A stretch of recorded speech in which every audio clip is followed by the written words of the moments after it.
And now, of course, we have Pablo from Booking.com, and he's able to use machine learning in many different ways to handle all the experience, the customer experience at Booking.com.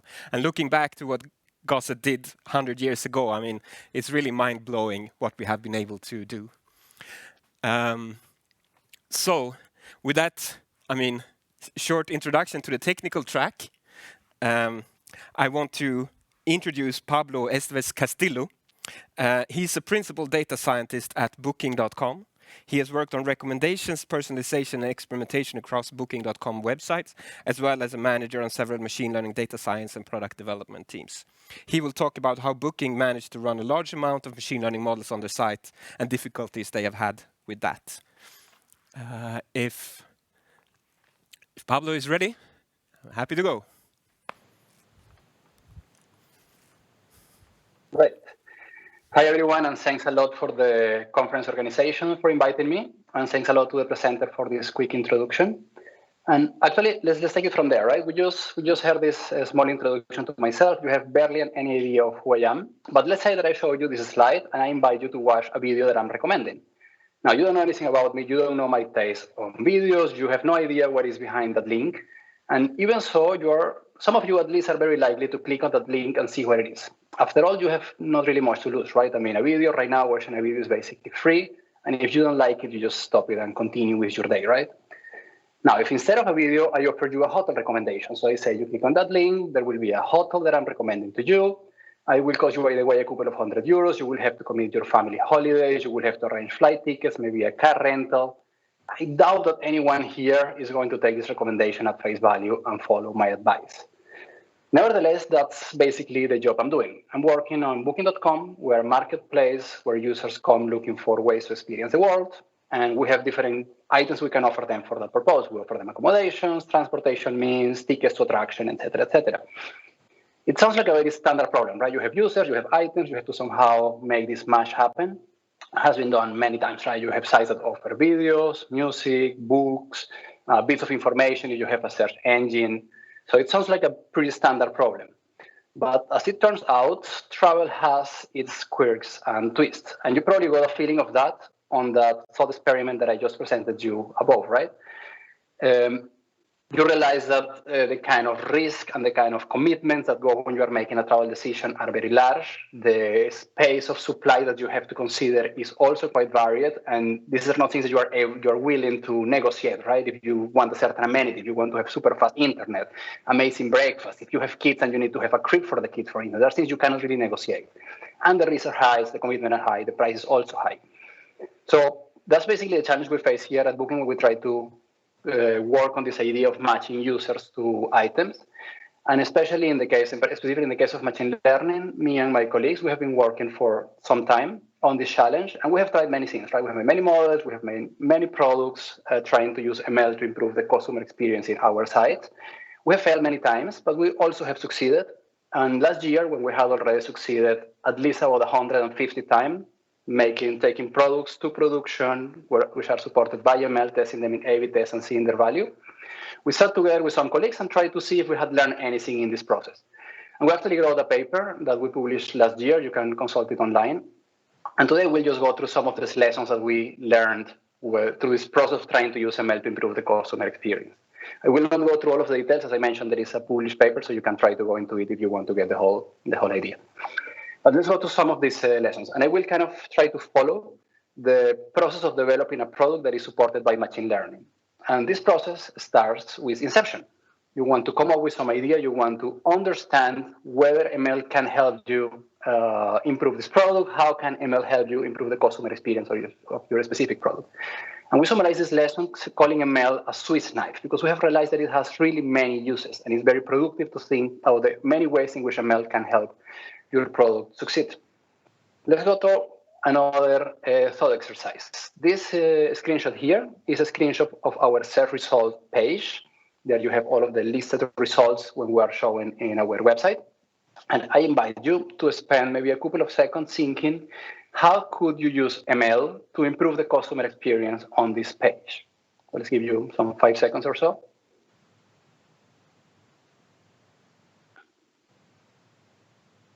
Good. So this format doesn't allow me to ask you what you came up with, but let me take a couple of informed guesses. I can imagine some of you thought about ranking, right? You have a list of items, like again in many sites, you are offering videos, you're offering music, you're offering content. You have a lot of results, you want to put them in some kind of relevant order with the more interesting stuff on top. Indeed, of course, we work on ranking, and actually a couple of weeks ago, we published a paper on Rexes if you want to check it. All of you may have thought about pricing, which is another typical use of ML on e-commerce. And in the case of Booking, it's a bit tricky because we don't really control much of our pricing. Most of it is controlled by the partners and the suppliers.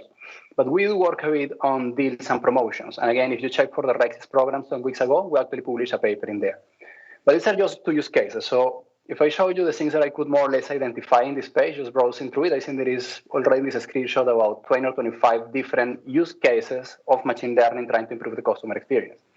For instance, in the upper left corner where you have the search box, we help users fill the information in there. We have algorithms for autocomplete when you want to guide the city you are going to. We help people select dates when they come without dates or when we think that a different date might be more useful. We help users understand the location they are traveling to. If you see kind of on the top when it says visitors love this city because it has beaches, food, and restaurants. It's trying to explain to people what we have seen in our previous data about the city. The small map icon in the upper right corner, that basically is in there because we think, or the model thought, that this particular user would find maps particularly useful, so we try to make it more available in the upper right corner instead of on the lower left where it could be for other users. We also have work on filters, which is a field that is not so explored. We also published a paper, again, recently, in a couple of weeks ago. We'll put a link at the end, by the way, where you can access all our publications. But we're talking there about how we use machine learning to organize the filters. So we decide which filters that we show, in which order do we show them, how do we group them, how do we order those groups.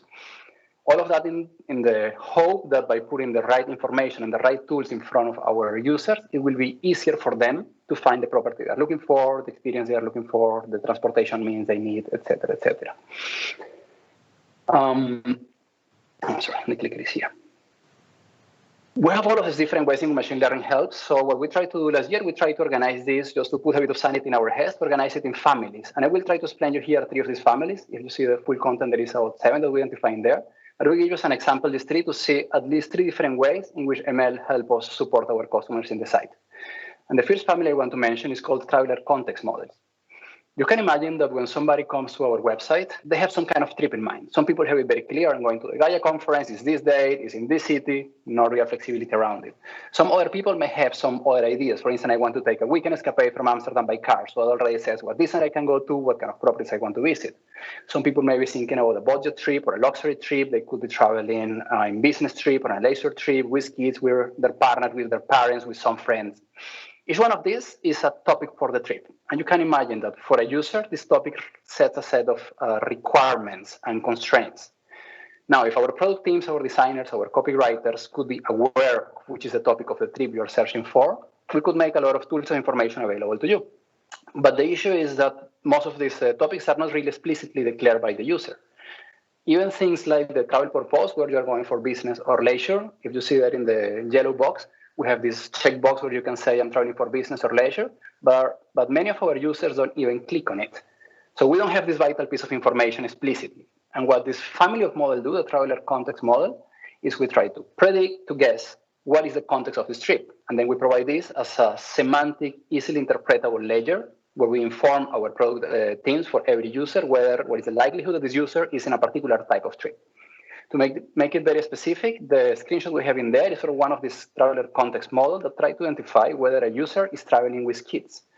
And the reason is that even though we have this small checkbox where you can put the number of children, many users don't really add the number of children in there. And then they are missing off a lot of information. They probably would like to know if the hotel has crib available or cots available, if it has a playground, if the pool is kid safe, if kids are even allowed in this property, if you have to pay extra for them, which depends normally on the age of the kid. If you don't tell us that you have kids, we have no way to know where we should put this information particularly available to you. So we actually design a model that tries to predict this information. And in one of the use cases that we found for this model, the designers created this small pop-up that tell users, hey, I think you're traveling with kids. If that's the case, here you can tell us you're traveling with kids, with how many kids you're traveling, what is the age of those kids, so we can better tailor the website for your use case. Now, a second category of models, we call them content creation. I just want to differentiate to show you how there is a completely different way to use ML to support our users. content curation models. What we do in content curation is we try to tackle the issue of the high availability of content on our site. And I call it an issue because, of course, it's super nice. We are trying to look for a holiday, and we have a ton of information. We have photos of the property, we have descriptions, we have a long list of stuff that the property has, that they have Wi-Fi, free breakfast or not. We have reviews that people leave, a lot of information, and we have it at different levels. We have it at property, destination, dates, many different levels. So for the user, it's amazing to have this information, but it's also a big load, right? You have all this information and you were probably comparing several alternatives. So it's quite hard for the users to consume this information. And what this category of model do is try to take all of this information, digest it, summarize it in some way, and present it to the users in a way that is easier for them to consume. In the particular case that I'm showing in there, there's a blog that we normally have on our hotel page, that's the main product page. And it has to do with the reviews. So normally a property in our website could have a couple of thousand reviews. Most of them have a couple of hundred reviews, which is already quite a lot to read.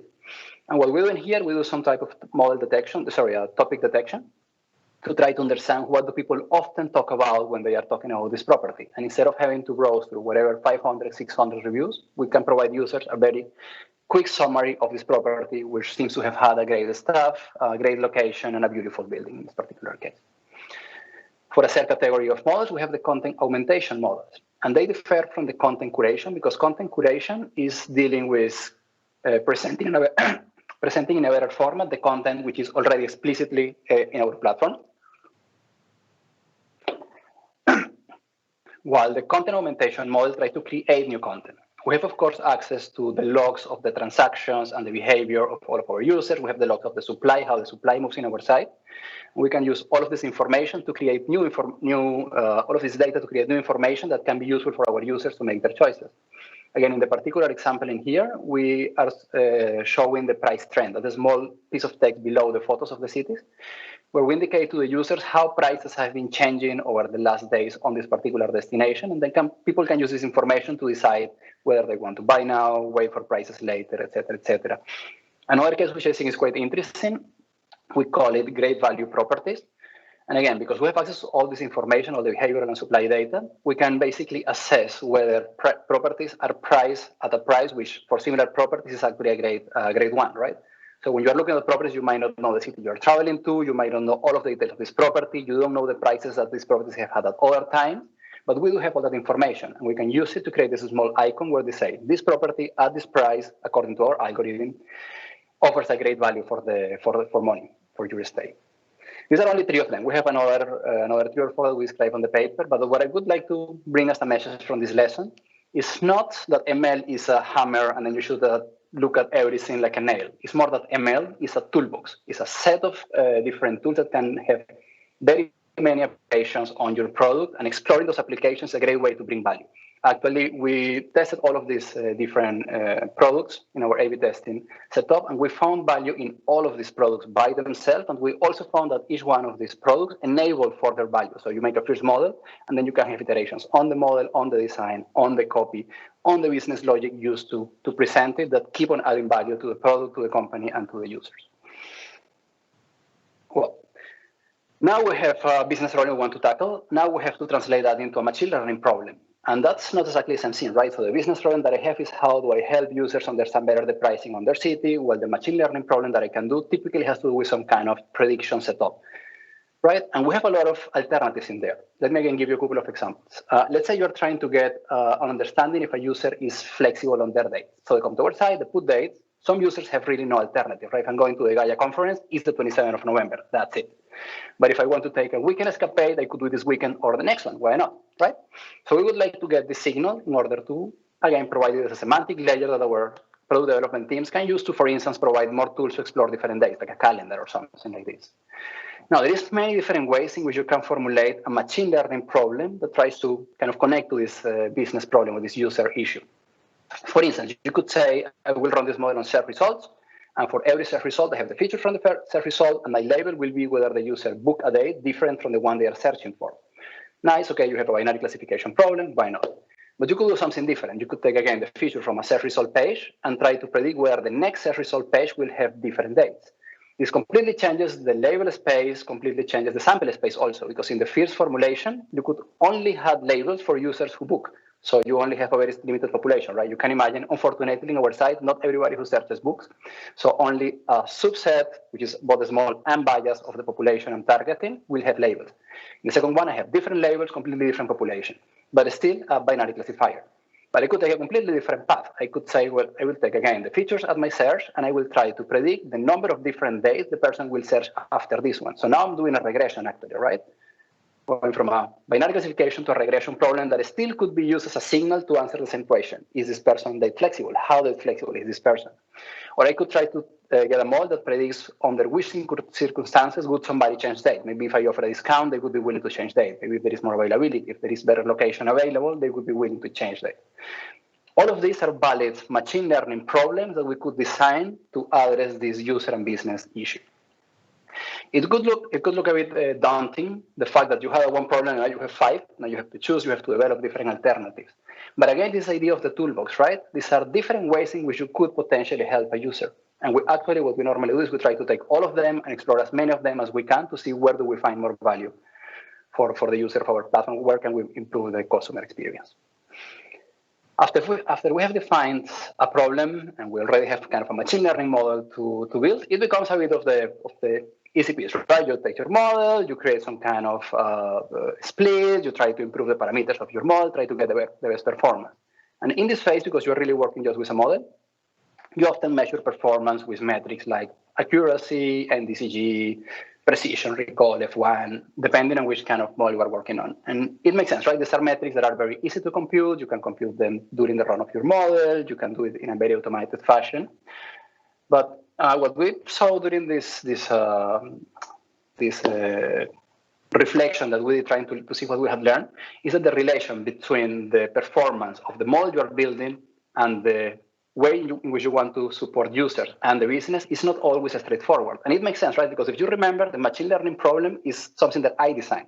So the user problem or the business problem is real. I want to know if users are flexible or not. But the machine learning problem is something that I design. I will predict X given Y signals, right? And we basically try to see if we could learn something from out this relation. Now, in Booking, we have a very strong experimentation culture. Most of our features, the things that we release, go through an experiment. All of these 150 successes that we try to mention in this publication, they went to an A/B test. We have been doing this for years. We have more than a decade doing A/B tests. We have run until now many thousands of experiments, and we can go to the data and try to also use it to do pseudo-analysis on our own product development process. And that's what we're doing here. So bear with me a bit with this graphic. What we have in here is a series of iteration experiments. So there was a first experiment that proved value through an A/B test of a feature that uses machine learning. So you have a model, and this model is used to do something to the user, and it already proved value. What we have in this plot is iterations on the machine learning model. So we keep all of the rest of the feature the same. So you use the same copy, the same design, the same effect, but we change the model. In the x-axis, we plot the difference between the iteration model and the original model on offline performance, seeing something about like AUC, precision, recall, accuracy, something like that. The metric that we saw was relevant for the specific model. And the y-axis, we show the impact that we measure on the live experiment in one of our core metrics, in this case, conversion rate. And there is many things that we can learn from this graph. The first thing I want to show you is that the right side is already quite large, right? So we do use this kind of offline metrics to try to get our process. We try to iterate towards models that often improve the performance, and we often manage to do it, right? We start with a simple process, this idea of with this idea of MVPs, and then you try to do something a bit more complex that improves performance. So that's already an interesting insight. Now, even on the right side, most of the points are distributed, right? They are not all on the top, which is already a very interesting insight. You would expect that more performance should translate into more business value, but that's not really the case, right? And points are actually quite distributed between the upper and lower side. That's already quite an interesting learning.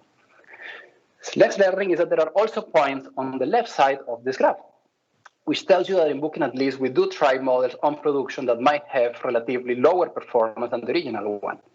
And we do it for many reasons. On one hand, because of what we saw on the right side, better performance does not always mean, better offline performance does not always mean more business value. But also because models, even with very similar performance, can have completely different output spaces. Like a very simple case, I mean, if you're looking at recall, if you have a model with 50% recall, you can get another model with exactly the same recall, but completely different output, right? Because you still have the other set of true positives to detect. So we also test models with lower performance. And what I find the most interesting is in the left upper side, there are already some points. If you look, they are like full points, so they are significantly positive results on conversion from models that were performing equally or worse than the original one. So it's actually quite a nice learning we have at Booking that offline performance consistently, as shown by data from our past experiment, does not consistently correlate directly with improvement on the business value they provide. Now, yes, the data is there, but it's still curious, right? Why does this happen? And we don't really have a full explanation for this, but we kind of hypothesize some reasons that could be driving this lack of correlation. Let's go through a couple of them in here. The first one we call proxy over-optimization. Again, if we go back to this idea, at the beginning, we design our own machine learning problem, right? We create a proxy problem for the original one, and we choose a specific label, which we think is going to be representative of the problem we want. Just you might get to the starts chasing the proxy and separating from the original problem that it was trying to solve. The second one is segment saturation, and this is a bit more contrived. The idea is that if you have two models that perform very well, so you have a first model, it performs well, then you have a second model that performs a bit better, they are very likely to agree in many cases. To give you an example again, if you have a model that has an accuracy of 90% and then you have an iteration that has accuracy of 95%, they should agree at least in 85% of the cases, right? Because the first one was very often right, the second one is very often right, so they should be right in very often also in many of the cases.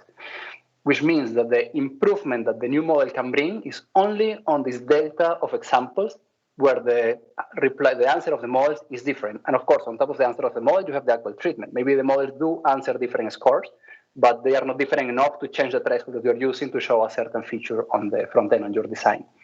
So yes, you make an improvement on the performance metric, but it doesn't have really a big impact on the business metric or in the user behavior. The last one is value performance saturation. And it's again the idea that maybe the relation between offline and online performance exists, but it's not linear across the whole space. And this plot should help us understand a bit what different scenarios could appear.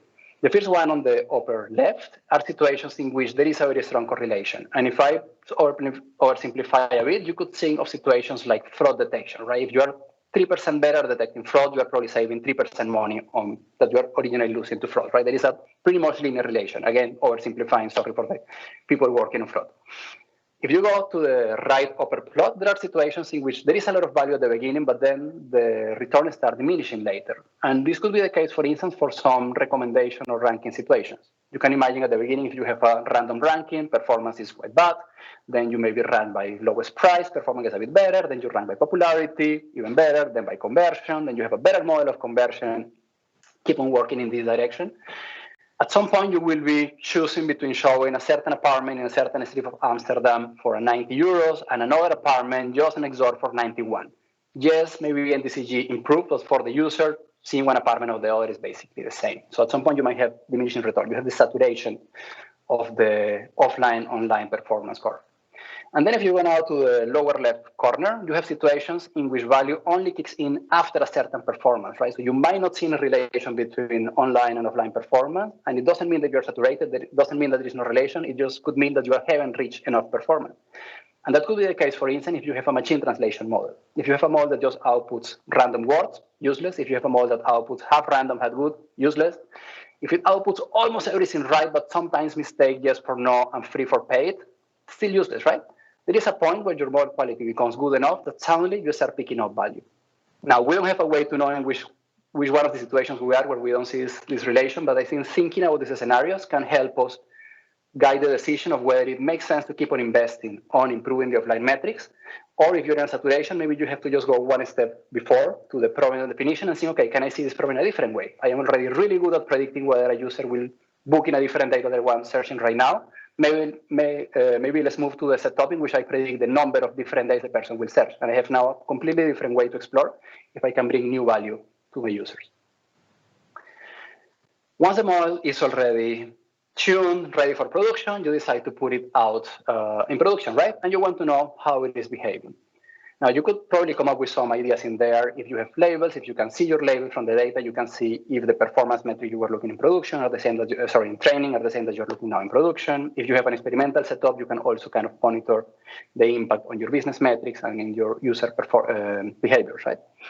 But we wanted to focus here in one thing that we found particularly difficult, which is having some way to detect red flags where you cannot really have access to the label when you're in an unsupervised monitor situation. You will wonder why would they be unsupervised? We're in an e-commerce, we track everything, we have all of the logs of all of the users. But turns out there are situations in which you don't have access to the labels. For instance, you could have incomplete labels. That could be the case if you see the example of predicting whether somebody will be flexible on dates, but looking whether they're going to book dates different to the one they search for. You call the model for everybody who search, but you only get labels for the people who book, which means that for a lot of your users, you actually never get a label. So you have incomplete feedback. You don't know if your prediction was good or not for the people who did not finish a transaction. You could also have delayed feedback. You could, for instance, have this model for children. You could train it with information that people input on the review form. But when you put your model in production, people still have to make a choice for a hotel that will take them a couple of days. The stay will be probably 3 weeks to up to a year in the future, and only afterward you will get a label. So yes, you will get labels, but they might be too late for you to detect an issue with your model. The labels could also be influenced by your model. For instance, if my model predicts where you're going to be date flexible, and then the designer just put a huge calendar banner in front of you saying, would you like to change your date? It will be hard for me to know if people is changing dates because they intended to do so and I predicted it well, or because I'm convincing them to agree with my model, right? And there is many other situations like this one. Now, this is a hard problem. We haven't sorted it out. We're exploring some ways. For instance, we just started working with an idea that Twitter published last year on how to deal with delayed feedback. If you see the paper that I mentioned before about the filters, we mentioned it in there how we're trying to use it. But I want to focus on one idea that we found pretty simple and pretty useful in our deployments, which we call the response distribution chart. These charts are basically a histogram of the output of your model. We use it for models that are a binary classifier kind of model, so you want to choose between 2 different treatments, and we have a score between 0 and 1 to decide which treatment to apply, and we just make a histogram of the response of the model. So these are not a histogram of the actual label, but of the response, the prediction of the model. What do we see? Well, there are different types of histograms. We have seen several patterns that typically act as red flags or red flags of things that could be happening to the model, so we can further investigate. The first one we've seen here is unimodal distribution, kind of a soft unimodal distribution, and that could indicate a very high bias error. So basically the model is giving some outputs, you could be able to use them, but the model is not able to differentiate different populations, right? You want to apply different treatments to different populations, and this model is saying, yeah, you know, I see everybody more or less the same, a bit more, a bit less, but they are all in the same blob. So it would be an indication of a high bias error and an indication that we might want to introduce more features into our prediction. We sometimes also see completely extreme values, and that's often an indication of a problem on the deployment. For instance, a feature wrongly scaled. I guess in this case that we're showing in here, we had a feature on price where we forgot to convert them to euros. So we had local currency, and of course the prediction went to infinite very quickly. Models like the one, outputs like the one in the lower left corner, very peaky, very uneven, non-smooth, are normally an indication of sparse models. And what we would typically expect from all, the part where we don't get scared at least, is what we see on the lower right. It's a bimodal distribution with some kind of a stable deep valley in the middle, which kind of indicates that the model is able to recognize 2 separate populations, and you're able to kind of define where to put the differentiator between them. Another very good use of this plot, for instance, is when because you can also compute them for your training population, or you can compute them at the beginning of your deployment. And if you see that the plot is changing shape in time, it's a way to recognize different types of train service queue. For instance, if your training data was biased compared to your serving scenario, if there has been drift on the features or on the labels, on the population, you can recognize it by looking at how these graphs are changing. Now, important to mention, this graph doesn't say that you have a good model. It doesn't say that the model is accurate or precise or has a high recall or anything like this. But it's a very good way, very useful, very simple way to implement and to detect whether something might be fishy in your deployment. And we're now finishing a bit this cycle of product development, right? So we come up with an idea, we translate it into a machine learning problem, we optimize the model, we put it in production, see how it's doing, and now we go to the evaluation.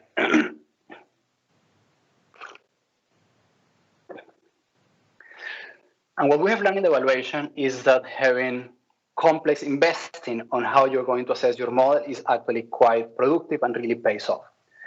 As I mentioned before, in Booking, we have a very strong culture of experimentation. We experiment a lot for more than 10 years, thousands of experiments per day. And we do it for different reasons. Just we do it for a hypothesis testing. You want to test if a certain hypothesis about your users or your product is true or not.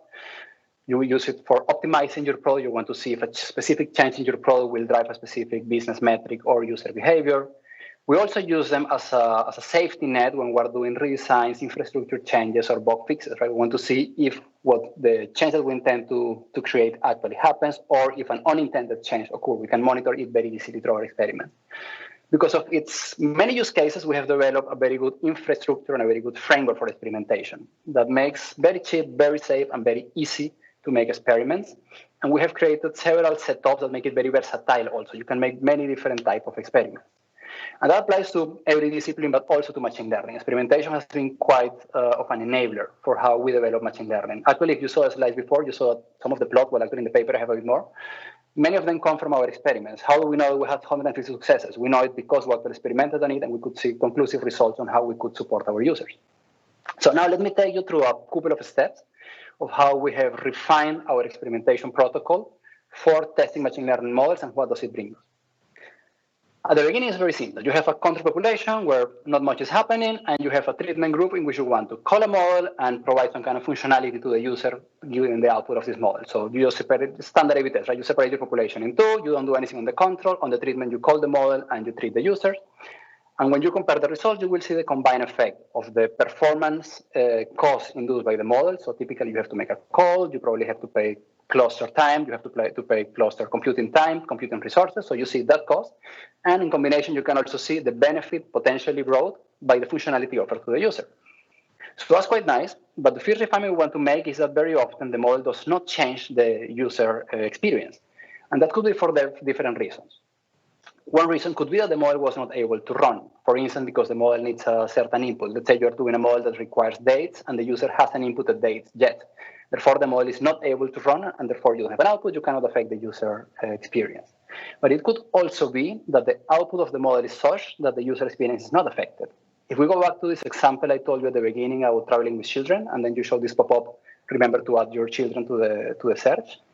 If the model says that you are not traveling with children, you don't do anything, right? Either with the model or without the model, you will not do anything if the model is saying that you are not traveling with children. Only if the model detects that you are traveling with children and if you are in the treatment group, you are going to see this small pop-up. So now you have a bit of an over-tracking. You're tracking everyone. You're calling the model for everyone because you have to try to run the model. You have to look at the output to know if you have to make a certain treatment. But not everybody is actually being affected. Not everybody is seeing the new functionality. So the first improvement we make in our experiment setup is that we actually call the model both in two groups. Right? We separate the population into groups, and we call the model in both of them. Because we call the model in both of them, we have the output, and we can actually check if the user experience would change. Is the output of the model such that the user will see will have a different experience, will see a different functionality. And only in those cases, we make an analysis. We call it a triggered analysis on the specific population. So that's very nice because now we can really focus on those who are affected by the experiment. But we lose something in this process, which is that we cannot anymore measure the impact on performance. Because if you notice now, both of my groups are calling the model, right? So the performance is the same. I'm only seeing the difference offered by the functionality. So what we're actually doing here is that we create a seed group, right? So instead of separating in two, we separate in three. So we have a control group where model is not called, users are not treated. You have a first group where model is called, but users are not treated. And if you already compare these two, so control versus group one, you can see only the effect of the performance degradation, right? There is no treatment in either of them. The only difference is where you are calling the model. So any effect you see comes from the performance degradation. Then you have this small blue box where you can compare only the effect of the functionality. Since model is calling both of them, performance degradation exists in both of them. And you can still compare control group to group two if you want to see the overall effect of the model degradation for all of the users, plus the functionality added for the users in the small blue box. Finally, when you want to iterate on the model, you kind of follow the same logic, right? You have two different models. Again, if the two models agree, we mentioned before this issue with the segment saturation, very often models agree. So you want to focus only on those users for whom the model answer is different, and therefore the functionality on the website is different, right? So you call both models in group one and in group two. You check if the output of the model is different enough for the experience to change, and then only then you trigger this very specific analysis. So comparing group one and group two, you can see whether the functionality added by the model brings something, and comparing control and group one, you can isolate the effect on performance. A very nice scenario here is when you get a positive result on the blue box, so the functionality is helping the user, but a negative result on the big box, which means that the performance is actually harming the user. In that situation, you have a perfect scenario to justify investment in performance, because you already know how much you're going to get from the functionality, and you already know how much you're losing from the performance degradation. So you have a very good case on why to invest on the performance improvement. So as I mentioned at the beginning, travel has its quirks and twists. It makes difficult to work on this business of travel with machine learning, trying to improve the customer experience. But the challenge is just an opportunity to learn. The lessons that we're sharing in here, surely they are very, very much targeted to travel, but we hope on one hand that they are useful for other practitioners, for their specific industries. Maybe some of these lessons can be translated to their industries. But even if the lessons themselves cannot be translated, I hope that you at least can see that the process we follow to learn and to progress on the way we use machine learning was quite fruitful. Things like using experimentation, looking at the different use cases of machine learning within our area, how to tackle different ways to monitor the performance of our model, and so on. And with that, I just leave you with a slide. You have a link to a video of this paper. You also have the full content of the paper in there. And you also have a link in there to the bookings, DS blog, and publications, where you can find many of the publications that I mentioned above. And that's it. If you have any questions, happy to answer. Yes, we do. We do have some questions that have come in from the audience. During your talk, Pablo, and I will start with someone here from Anna Fatina. She's asking, in topic extractions, if the reviews are negative, would you still show it, or some filterings would be applied? That's a business decision. So we try to help users as much as we can. So in principle, we want to show all the information that is useful, right? That's basically a business decision, what are we going to do in there. But in principle, we have an experimentation framework, right? So we get all the information, we create the model, we put information forward, we can measure several things, and we always strive to have positive business impact while at the same time helping our users. So we try to look for signals that the information we're presenting is actually helping the user. Okay. So it's a general question about your business, I guess. This is from Marie. Have you looked at correlation between the price and the customer reviews? Yeah, we have looked at it. I mean, of course, this is kind of private information, but it's quite tricky, right? I mean, there is something very interesting in there. The reviews have two things. They are affected by the experience you had, but also by the expectations you had. So when you're analyzing any kind of correlation between reviews and anything, typically you want to use reviews to understand whether a price is right. You also have to understand that when the price is very high, people also have very high expectations. So a high price, high value accommodation could potentially have very low reviews because expectations are also super high. So these kind of correlations are super tricky to manage in the case of review, to understand the difference between expectations and actual experience on the property. Yeah, I would imagine that would be the case, yeah. So you mentioned that you see differences between offline and online performance of your models. Like you think that you introduce a better model, but it actually has worse performance, if I interpret the slide that you had on that one correctly. Yeah, so the slide was specifically about comparing offline performance with online metrics. So you're not comparing the same metric, but that doesn't it. So we're comparing online conversion versus offline, say AUC or precision or something like that. Okay, so have you thought about changing the way that you build your offline or measure the performance offline to be able to come over this discrepancy?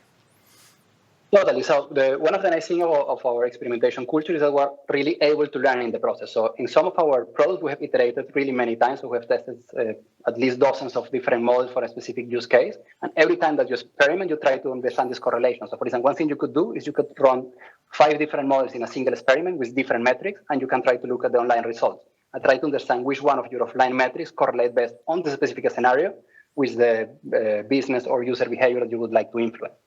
So again, it's the big enabler you have when you have a good experimentation framework in place and actually explore all of these dimensions. Cool. So next question is from Jesper. He's wondering how you handle experimentation in terms of long-term quality metrics. Like, for example, it's natural to focus on click-through rate, but maybe that's not really correlated with retention, and in the long term, you're interested in retention or customer satisfaction or something like that. Sure, that's a common problem in any industry, in the e-commerce industry. So I don't think we have any special sauce for it. There is many solutions in literature. Most of them have to do with some kind of prediction, right? So you try to find a proxy in the short term that you think correlates well with the long-term goal. Ideally, not something that you think, but something that you have models to predict well the long term. And kind of in the extreme, you really predict the long-term metric, right? I think Yandis has, for example, published very nice papers on this kind of models of long-term metrics based on short-term metrics. In Google also made a very nice presentation on that. They run, I think, 1 year experiments, and they try to see if they could actually predict the end of the year from the beginning. The tricky part in there is that the products evolve a lot, right? Populations evolve, products evolve. So it's quite tricky to make a model that, based on your past data, is able to tell you where your metric is going to be sustained. So at the end, most of the time, what companies do, they will try to set up a strategic vision. They say, okay, I would like to, in the end, do this. I have good indications that, I don't know, click-through rate, for instance, is a good proxy for that. So I will focus my experimentation in there. And then you do larger term analysis to validate this assumption regularly. Mm-hmm. Cool, thank you. Now a question from Anna again. It is something that I wondered as well. So you talk a lot about these different models that you have, but we're all interested in what kind of infrastructure you have to running them. Sure. We actually have a nice post. Also, if you go to our blog, you can find it in there. We have our own infrastructure internally to run models live, and of course, there is a lot of complexity. There is a homegrown, so I will not explain it in here. The one part that I would like to give you is that we value diversity. It's one of the values of our company to value diversity at all levels, and we also do it in the deployment of our model. So the main thing that we try to do in that platform is to make it such that anybody can use any language to deploy models. Of course, we have production environment constraints, right? So whatever you publish has to be in our production environment supported languages. But to give you a specific example, many of our models are put in production with lookup tables that allow you to use any language you want for training, as long as you're out of the lookup table, or maybe, for instance, a set of linear coefficients, you can always put it in production with our engine. The main idea behind our system is that one, try to support diversity, not to limit data scientists in the tools they want to use for putting models in production. Okay, cool. Very interesting. It's really amazing and inspiring work that you're doing. So I think that's all the questions that we had time for. So the rest of the questions that we received from our listeners, we will send them through email to you, and we can feed them back the answers later during the conference or at a later point. So thank you Thanks a lot for the invite. Thank you.